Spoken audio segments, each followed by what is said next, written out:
एका गावची लोकसंख्या 8,000 आहे. दरवर्षी लोकसंख्या 5% वाढते, तर 2 वर्षानंतर त्या गावची लोकसंख्या किती असेल? एकदम सोपं गणित बघा. काय एका गावची लोकसंख्या किती आहे? पॉप्युलेशन किती आहे? 8,000. दरवर्षी किती टक्क्याने वाढते?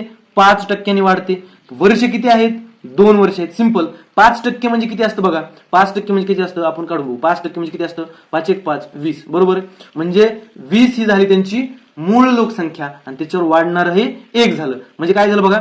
20 जर लोकसंख्या असेल तर ती 21 होणार. किती वर्षे? 2 वर्ष. मग 2 बदलायचा रेशो किती झाला? 20 21. 20 गुणिले 20 400. 21 गुणिले 21 441. आता ही काय झालं तुम्हाला सांगतो. ही झाली लोकसंख्या आणि ही झाली वाढलेली संख्या. म्हणजे ही मूळ झाली आणि ही वाढलेली झाली. बघा ऍक्च्युअल मूळ संख्या किती आपल्याला? 8,000 दिली. आपल्याला काढायची बघा.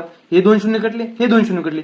4 1 4 2 8 म्हणजे 20 चा गुणाकार बसतो. इथं पण 20 चाच गुणाकार बसवायचा. शून्याला शून्य, बे एक बे, बेचोक 8, बेचोक 8. म्हणजे 2 वर्षानंतर त्या गावची लोकसंख्या किती असेल? 8,820. धन्यवाद.